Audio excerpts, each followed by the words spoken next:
Doom is considered to be one of the most important video games in the world, with 14 different Doom experiences across 30 years. Some are retro, some reboots, and some have Dwayne "The Rock" Johnson. But today I'm doing something no one's ever done before. I'm playing every Doom game, even the secret ones, based off their user reviews. The only catch, I have to give each game a 5-star rating without lying. So let's go back where this all began. The original Doom is said to be the godfather of first-person shooters. It was developed by id Software, who defined the 90s with games like Wolfenstein, Commander Keen, and a Mahjong game. And my mom loves Mahjong. It launched April 30th, 1993, changing video games forever. See, this was back when games looked like the save icon and ran on big computers like these. The goal? Fight off hordes of demons invading Mars. That's it. But here's the thing. I've never played it. Boo! I know. Look, there's no need to be nasty. This guy sucks. So let's see what the internet has to say. Starting with Wyatt. This is literally the godfather of first-person shooters. Not a whole lot of diversity besides shooting, but who cares? Shooting is fun. 4 stars. Wyatt's completely right. Without Doom, there's a good chance we might have never gotten a Halo or even a Call of Duty. But don't take my word for it, take Ian's, who says, the gameplay has definitely stood the test of time. In fact, it's actually perfect. Also, I love that all the weapons are just kids' toys from Toys R Us. I wish I could rate it higher. 5 stars. There is no shot that that is true. Oh my god, the guns you use to murder demons are quite literally children's toys. Unfortunately, Ellie wasn't feeling as generous. There is no background to this game. You shoot without any context. That is not okay. Forgive me, but I am a hater. 1 star. Ellie, I'm not gonna lie, basically everything that you said just got me more hyped to play the game. So let's just jump right in. Now, the first thing that immediately caught me off guard is you actually can't look up or down. It turns out if you just shoot anything anywhere near the center of the screen, it will just hit them, which did take me for a bit of a loop at first. But now I'm actually questioning why this isn't a thing in every first-person shooter, even the new ones. Because every once in a while, my wife will want to play games with me, and she always nails the looking left and right part. But the second that she has to look up or down, it's game over. So if any game wants to bring that feature back, just know that I and my wife would absolutely love that. Also, Wyatt completely undersold this game. The shooting is not only incredible, it feels amazing with this metal music blasting in the background. I mean, no wonder people love the Doom music. But here's the best part. There's no reloading, there's no sprinting, or aiming down any type of sights. You just point at the demons and click until they do this. I don't see how this game could get any better. Is that a chainsaw?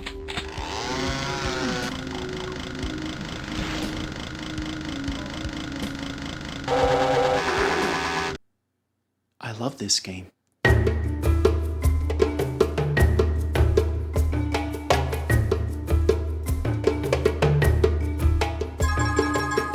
Oh look, a trail of blood. Let's follow it to Doom 2. It's 1 year later, October 10th, 1994, and id Software drops Doom 2 with the most metal-looking cover art I've ever seen. I mean, that is a statement. But speaking of statements, I haven't been entirely honest with you guys because, long story short, by the end of the day, I have to fill something incredibly important in this book. And whatever I do write really has to hit. But as of now, I have nothing. I'm literally drawing a blank. So I thought playing through all the Doom games would not only be a really fun way to procrastinate, but a pretty genius way of getting free inspiration from Doom's journey and your well-written user reviews. Like Nix, who had this to say about Doom 2. 2 words. Super shotgun. That is all. 5 stars. Nick, that's 5 words. Technically 7. Felix says, The controls, the graphics, everything is downright plain. I could only play it for 30 seconds before quitting. This game is a 0 by today's standards. 1 star. Let's just play the game.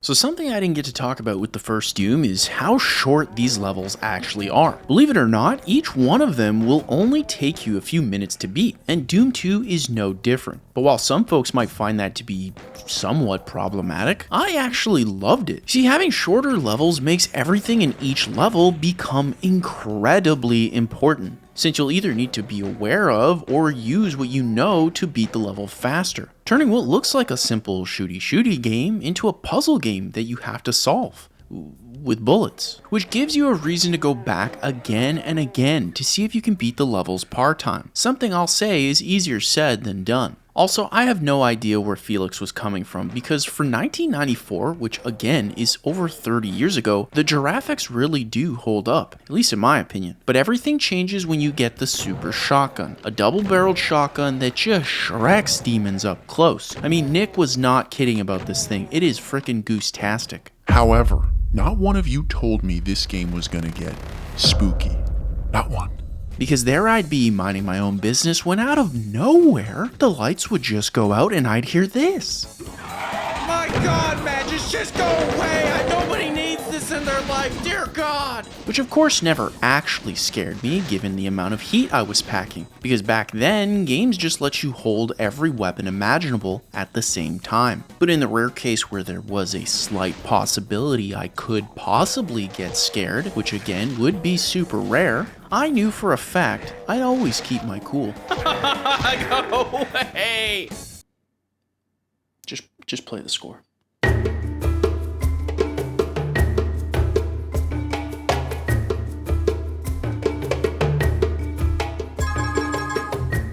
Hey, check this out, our first secret game.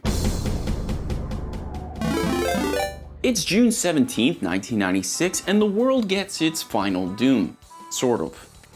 But what makes this one so special is that it wasn't made by id. You see, a group of fans loved Doom so much that they decided to make their own add-on completely free. And rather than block it, id just buys the rights, hires them, and boom, the world gets 2 brand new episodes for the original Doom. Episodes that they refer to as TNT Evolution and the Plutonia Experiment.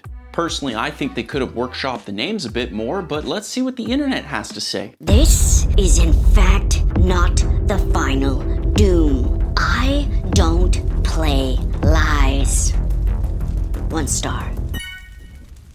Unfortunately, Jaden is completely right, because technically the final Doom is Doom the Dark Ages, which you best believe we're going to be playing by the end of this video, but not until we hear from our boy Josh, who says, "This game's hard. No, seriously, it's extremely hard. I've beaten Doom numerous times, more than most, probably the most of any person. So if you're a Doom fan, like myself, you should play this one. Otherwise, do yourself a favor and walk on." 4 stars. Josh, the game's 30 years old. Relax. It can't be that hard. It's that hard. Look, I won't lie, I was instantly humbled, repeatedly, which meant it was time to lock the Goose in. And thankfully, that's when I found something to help me. An orb that lets you kachak demons into dust. No, seriously, look at this. Kachak! Kachak! Kachak! Suddenly, the turns had been tabled because I was the demon now. But shortly after beating my 12th demon into pulp with nothing but my fists, I started seeing the true beauty of these Doom games. Because it turns out that the difficulty is part of what makes these games so freaking special. Now look, I expected Doom to be fun, and it is, but what took me by surprise is how it could be mastered. Something I personally find missing in a lot of newer video games these days. You see, in Doom, everything follows a pattern that you can learn and master. It's all repeatable, giving you the chance to try again and again to get better and faster. There's zero randomness here, meaning when I hit this guy twice, this happens. When I punch this disgusting demon in the face, this happens. And when I open this door,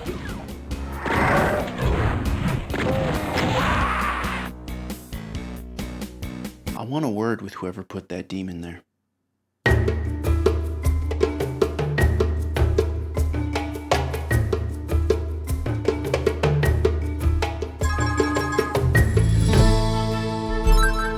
Did you know know a lot of what makes Doom so special actually comes from movies? Movies like Aliens, which is what the original Doom was based off of, or the Evil Dead series being inspiration for the chainsaw and super shotgun. This is my boomstick! Heck, even the name itself comes from a Tom Cruise movie that's almost impossible to stream these days. But thanks to today's sponsor, NordVPN, I can watch it from the middle of nowhere on any hotel Wi-Fi and feel a lot safer. I mean, just listen to what Mrs. JB has to say. Amazing product, unmatched customer service, everything any user could ask for. I had an issue and I sent a request that was answered within minutes. I could not be happier with NordVPN. I am a customer for life. You see, with NordVPN, I can safely stream the Doom movie anytime, any place from my wife using the link nordvpn/Zenkai. I don't want to watch the Doom movie. But because this is NordVPN, they're also giving 4 extra months completely free to the 2-year plan with a 30-day money-back guarantee for anyone using my link. No wonder Mrs. JB loves these guys. So visit nordvpn.com/Zenkai to easily and safely see how Tom Cruise gave Doom its name.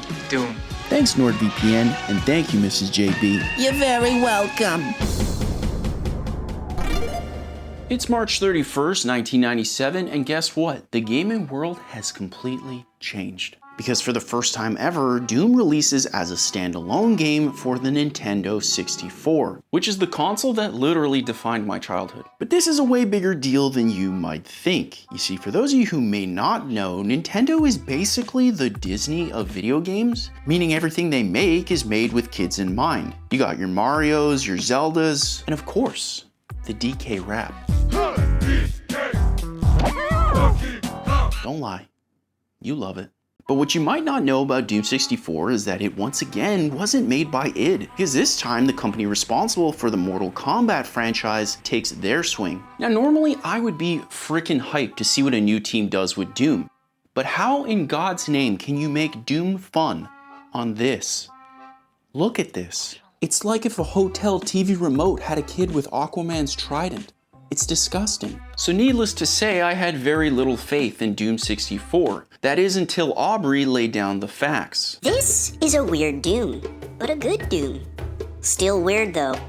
Also, 64 bits! That is a lot of bits! 4 stars. You might say that they bit off more than they could chew. Boo! Hey, come on.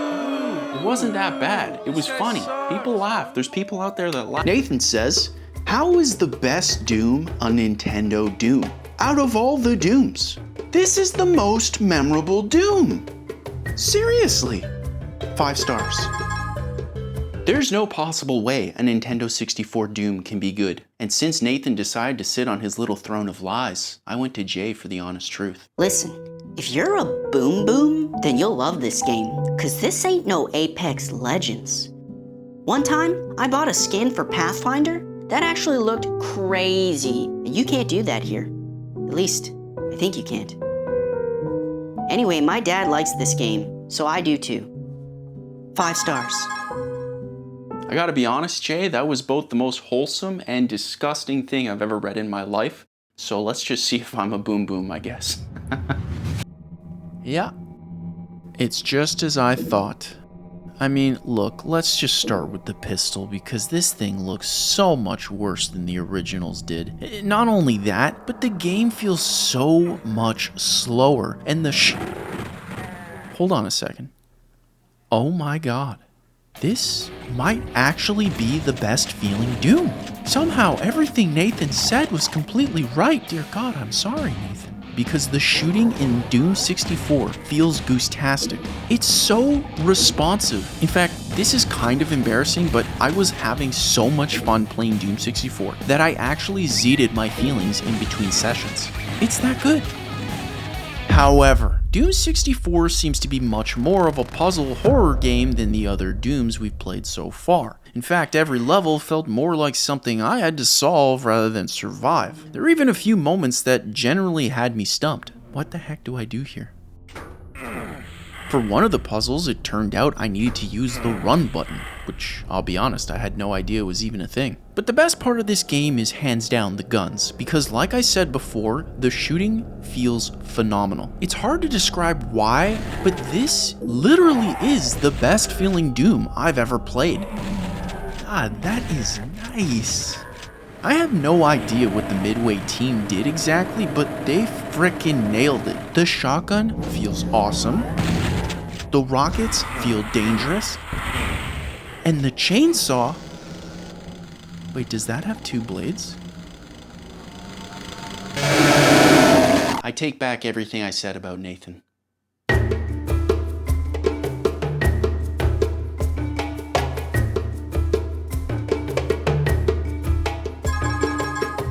Now everybody remember what Doom 1 and 2 were like. This will be important. It's 2004 and everything's changed once again. For context, at this time, movies look like this, McDonald's look like this, and Doom games had figured out how to let the player look up and down. But that's not all, because for some reason, id decides to shift the entire franchise into a horror game, which I'm clearly thrilled about. And if that wasn't weird enough, they decided to create a dedicated console version for the original Xbox instead of the hugely popular PlayStation 2 that everyone loved. I mean, how can you not love this sound? Now, back when this game released, I was always getting dragged out to the grocery store shopping with my mom, and to kill time, I'd hang in the magazine section reading about all the new games coming out. And in 2004, there were a lot of heavy hitters. Games like San Andreas, Need for Speed Underground 2, or even Halo 2. I mean, come to think of it, 2004 was a banger year, am I right? But surprisingly, the game that the magazines got me the most hype for was none other than Doom 3. And since I never played any of the Doom games before, I decided to shell out all my money for this, the limited collector's edition of Doom 3. But it was nothing like what I thought it'd be. And clearly I wasn't the only one. This is the worst Doom ever made, period. The flashlight is only usable if you equip it, making it feel super lame. It's completely unrealistic. Doom should never be like this. 1 star. But the most interesting part of Ryan's review actually comes from Hughes. This is the best Doom ever created, period. The flashlight is only usable if you equip it, making it feel incredibly tense. This is what Doom should have always been. 5 stars. Is that not just the perfect example of what the internet is in a nutshell? I mean, those guys would make a fantastic team. But the real question is, who's right, Ryan or Hugh? Let's find out. So, right away, this Doom is so different from the other ones we've played that it doesn't even feel like the same game, or even the same team if I'm being honest. It's like Hugh said, it's a horror game. I mean, you can see that right from the rip. It's slower, darker, and this time a lot more cinematic than ever before. But personally, it doesn't feel like a Doom game, and you get that sense immediately. Now, you do get that flashlight that Ryan and Hugh love/hate, if you even want to call it that, because while it technically is a military-grade flashlight, this is the brightest it will ever get. I'm pretty sure my skin's brighter than this. For context, humanity has settled a military space base on the planet Mars, but this is the best in flashlight technology. It's a choice. Not long after you're given your first gun, but man, coming from playing those other Doom games, especially Doom 64, everything just feels so... And look, let's call a spade a spade. This is supposed to be a horror game, so that technically makes sense. You're supposed to feel helpless. But then maybe don't call this Doom 3? I mean, based off what I've played so far, it kind of feels like Doom Guy is supposed to be the scary one. I wonder if id will ever figure that out. But after playing for a bit longer, I embarrassingly just sort of got lost in a series of blood-painted rooms. So rather than push through existential dread, I decided it was just best to move on.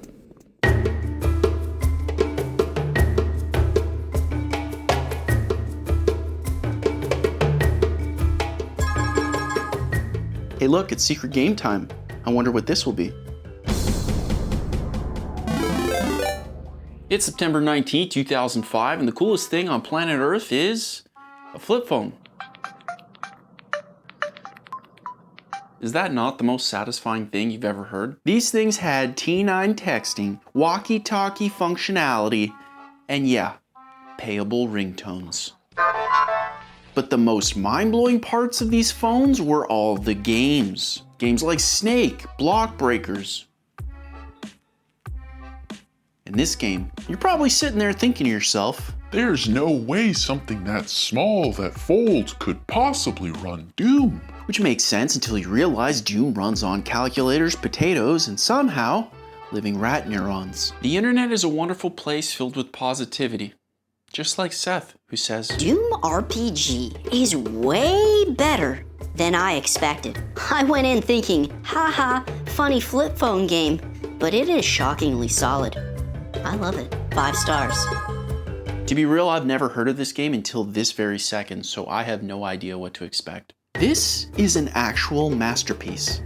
I played it on my Motorola Razr and absolutely loved it. Frickin' turn-based Doom. Who'da thunk it?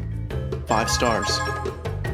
Fun fact, the only people who had a Motorola Razr were those with rich parents. The rest of us had this. Also, I don't know where and I don't know when, but I'm totally gonna use the phrase "who'da thunk it" somewhere in this video, so look forward to that. But before I read this next review, I need you to buckle up because this is gonna be a long one. Ben says, I want a sequel. 5 stars.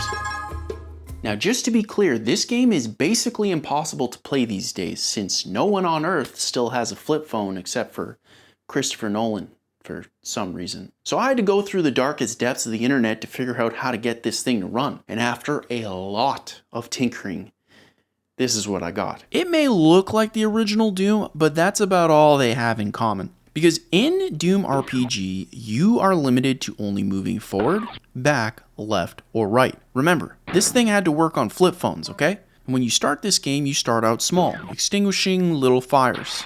Riveting, I know. But eventually you run into your first monster and then the game just locks the heck in. Because like Miles mentioned earlier, the game turns into a turn-based RPG, where you and the demon take turns hitting each other until someone wins. The better you do, the more you level up. And I mean, who doesn't like leveling up? But there's more, because the game has secrets and an axe that causes demons to just explode. I mean, look at Doom Guy's face as I chop down demons. That's probably the happiest face I've ever seen. How is this game not being sold anymore? It's amazing.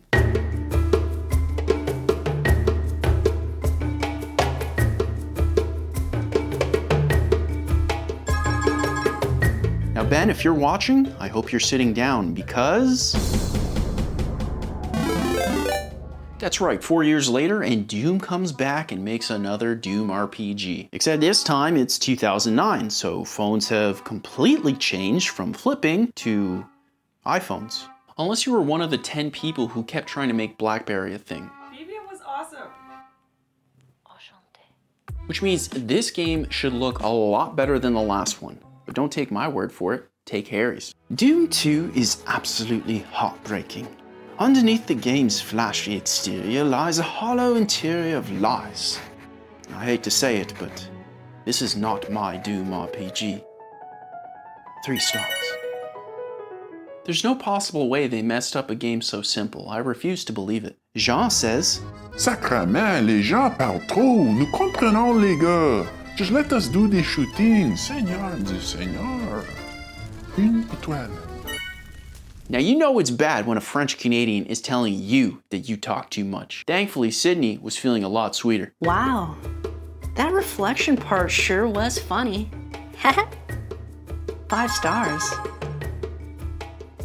I have no clue what Sydney's on about, but I definitely know foreshadowing when I hear it. So this game starts a little different than the previous Doom RPG, because when you start this game, you have to pick who you want to play as. Naturally, I picked the scientist since we basically look the same. Not sure what that says about me, but that's just what we were given. But not even a minute in, and I start seeing the cracks with this game. Because you are hit with tutorial after tutorial after tutorial. It turns out the French are onto something here because these guys never stop talking. Just to recap, the game only has 4 buttons. Come on, game developers, okay? We're not that dumb. I mean, we're a little dumb, but not that dumb. But let's just table that and talk about the new stuff. The most notable thing I noticed was that every time you beat a monster, they turn into chicken. I have no idea why, but that's 100% chicken. The next thing that's interesting is you can now loot bodies for better ammo and items. Surprisingly, you will never find chicken. Why show the chicken if you're not going to give me the chicken, I guess is where I'm coming from here. But the coolest part of Doom 2 RPG was the hacking minigame, surprisingly. They were all great, but this one in particular had me strangely addicted. However, after some time I was able to find the chainsaw, which can only mean one thing. You see, with this chainsaw in my giant, muscular, rugged, manly hands, I was unfrickin' stoppable. Nothing could scare me.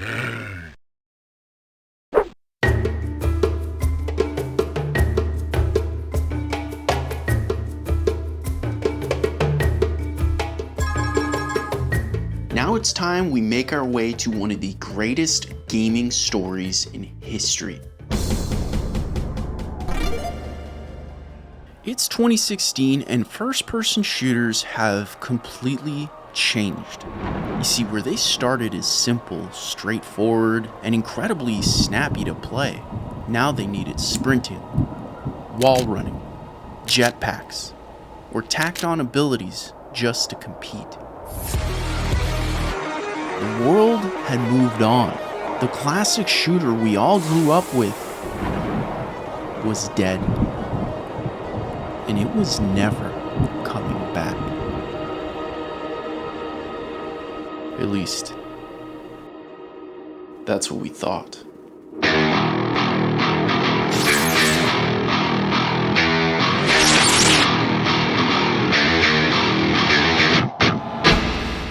Rip and tear until it is done.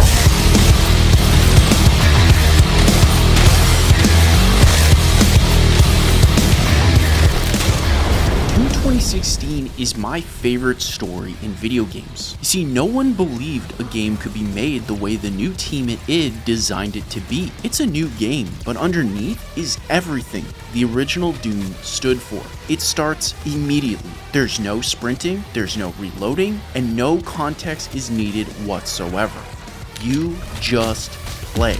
And you do it to some of the greatest music ever made, courtesy of Doom's new composer, Mick Gordon. I mean, I've been listening to these tracks for over 10 years, but id somehow went even further, evolving the classic formula. Because in this Doom, shooting became strategic, giving you the chance to take down weakened enemies to gain health, breathe, and find out who to attack next, redefining the classic first-person shooter into a perfect triangle of game design. First, you shoot to weaken the demons. Then you take down those demons to heal and try again. But the second you need more ammo? Parents, if you could just hide your kids for 1 second.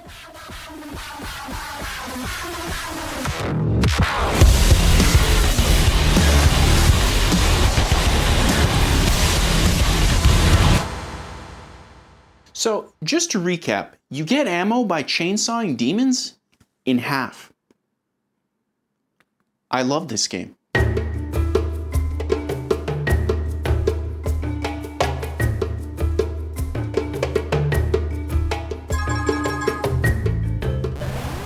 Hey, it's a portal. Let's just jump in and not think about it.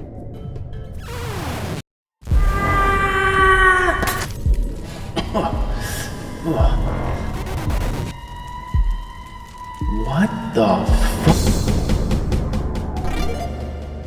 Alright, so after playing the last game, I had to take a quick pit stop at the gym to work out for 6 to 8 hours.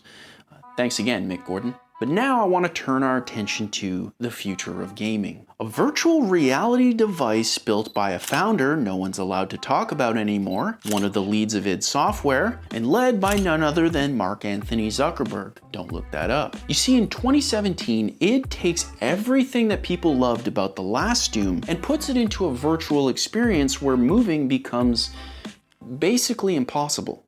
Hopefully this is enough room. But this time it looks like people weren't thrilled with the end product. Like Liam, who says, Imagine the new Doom. Great, right?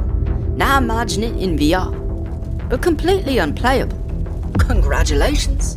That's what this is. And newsflash, that's not good. 1 star. But that wasn't the only surprise, because Keith was a lot more positive. Doom VFR has been the best VR experience I've ever had. Seriously, people like to complain. It's actually a fun game. 5 stars. Now, normally I make it a rule to never trust anyone with the name Keith, but I'm a big fan of what this one's saying, unlike Cameron, who brings up my deepest, darkest concern with VR. After an hour of playing this, I got pretty sick. Hopefully I'll feel better tomorrow. 4 stars. Update. It's been days, and I'm still nauseous. 2 stars. Now, I don't know about you guys, but when I play virtual reality, I get violently nauseous. So I am praying that Doom VFR doesn't do the same thing, because this book is not gonna write itself. I hate meetings. Hey, okay, alright. This isn't so bad. Alright, we're okay.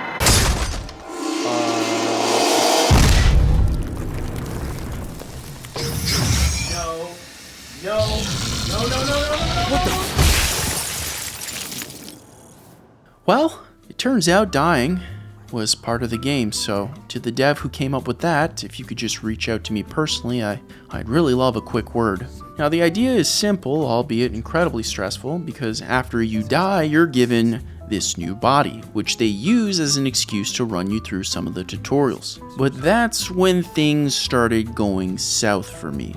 Let me explain. In Doom VFR, you can move one of 2 ways. Number 1, you can dash in any direction, which looks like this. Oh my god, that did not feel good. Okay, 1 second. Or number 2, you can teleport your entire body, which looks like this. Okay, that wasn't fun. I do not feel good. After multiple bathroom breaks, I was pretty confident that I'd be able to hold my own against these things. Which is where I learned how to finally shoot properly in virtual reality. Throw real-life grenades. And strangely, enjoy the finer things in life. But even that caused me to somehow vomit.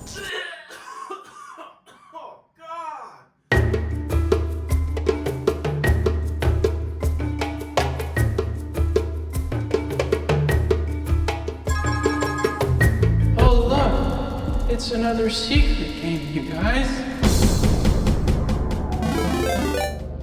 Okay, so 1 Advil and 6 ginger ales later, I'm feeling slightly better. That is, until I realized that this book is still very much blank. Thankfully, Sigil might be the perfect inspiration to finish this thing, given the way it was made. Let me explain. This is John. He's the guy responsible for designing a lot of those old Doom games that everybody loved. But after Doom 2 released, he leaves to go do his own thing. Then, 25 years later, John gets that itch to come back. Partly, I'm sure, for money, but mostly to see if he still had that dog in him. Now, John, or Romero as he's mostly known, builds something called a Doom WAD, which is just nerd speak for any game that's built on top of the original Doom files, meaning it can reuse anything from Doom to make something new, something Romero calls Sigil. But unlike his work on Doom, the community feels divided. They just don't make games like these anymore. But that OG Doom guy freaking nailed the vibe. Fair warning though, compadre. It's like stupidly hard. 3 stars. Hard's technically not a bad thing, so long as it's not more difficult than Final Doom, I think we should be good. Thankfully, William feels completely different. Sigil is a masterpiece of design. I did not think Romero still had it in him, but I am eating a crow. Best Doom for my money. 5 stars. And that's what I'm talking about right there. Not sure about the whole crow eating thing, but color me hyped. Let's read one more. Sigil hazui eda, reberuni ha menduna gimitsuku ga manzai dashi. Piyachuan hadeite runiko dawari sugite tokute no basho de ikidumarushi. Quanti de ni naruhodo. Yatsuta. Mitaina Romero no gigon darake da. Ii otona nanda kara, kukuse mitaina itazura wo game design to yobu no hayamete kure. Hoshi hitotsu. I'm not sure how to respond to that. Transition. Okay, this game just starts. Hard. insanely red. Very red game. Okay. Take this guy down. Done.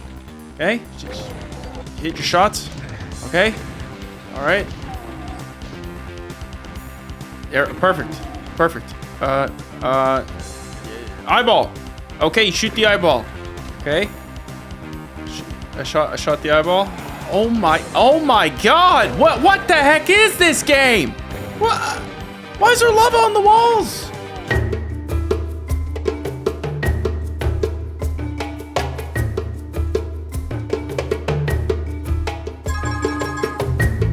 Finally, a return to modern Doom. Let's see what the team's cooking up.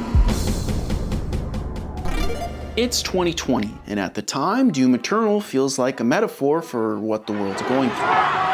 Thankfully, Doom Eternal is a lot more fun than real life was at that time. But don't take my word for it. Take Joseph's. Holy God damn, it's so next level. Everything about it, like the weapons, the demons, the way you kill them. It's the most violent thing I've ever seen in my life. That's right. Doom 2016 got so popular that the game's lead director, Hugo Martin, was invited onto the most popular podcast in the world. In fact, this is what he had to say about Doom Eternal. This game destroys Doom 2016. Right. Like, you won't be able to play Doom 2016 after you play this. Like, it is really, really good. And it feels like amazing. Now that does sound like an incredibly bold statement, but I 100% agree. Let me show you.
Surprise, we still have a few more secrets. Look, it's 2023, and in what has to be one of the wildest 180s of all time, Doom goes back to mobile. But this time in the most colorful way imaginable as an alleged ripoff of another game. But Mighty Doom technically has one giant problem. It's delisted, which will make a lot more sense once you hear what Jordan has to say. This ain't Doom. Sure got Doom stuff, but it ain't no Doom. You run, shoot, you beat a few bosses, just so you can get more stuff and repeat the process. Strangely addictive though. 4 stars. Since Mighty Doom is no longer playable, I had to resort to the next best thing, a game called Archero, which is what Mighty Doom apparently ripped off, allegedly. So let's download it and see what all the buzz is about.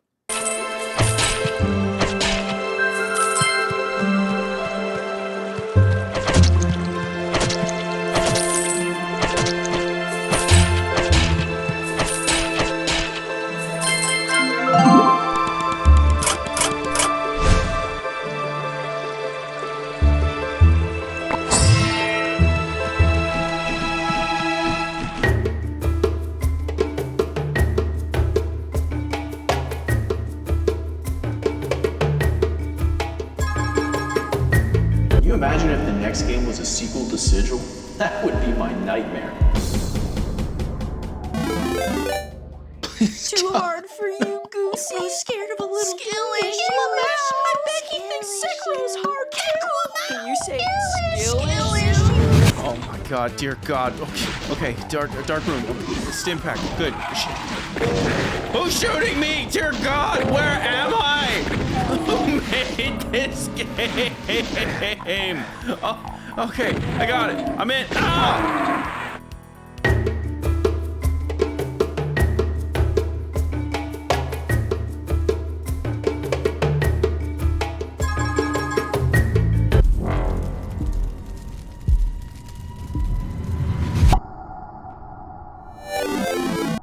We did it. We're here.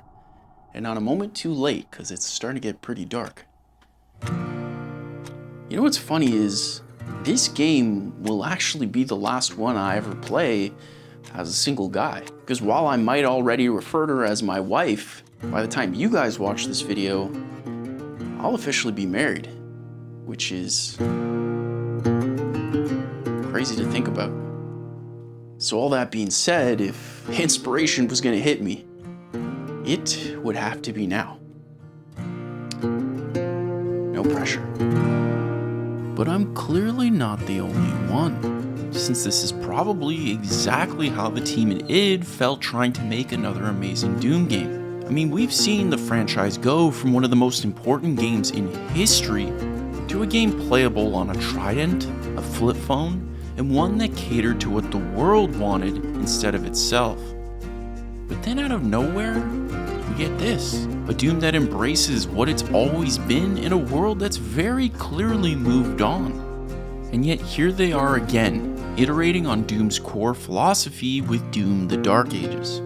A full-blown medieval revamp of everything we've seen so far, where the chainsaw is now a returnable Captain America shield, where every shot literally melts demons into pulp, where the Doomslayer looks like he's been lifting to Mick Gordon for years, and where they straight up give you the most metal-looking dragon I've ever seen.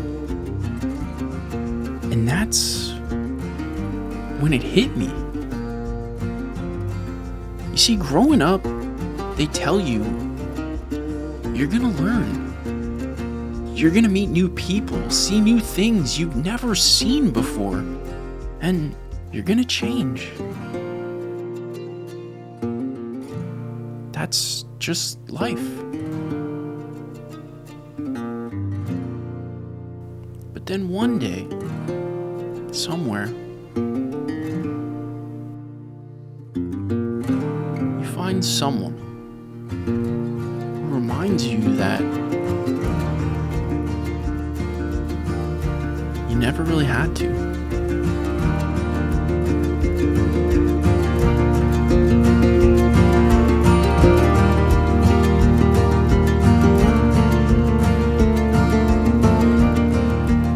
And for the rest of my life, I vowed to never forget that.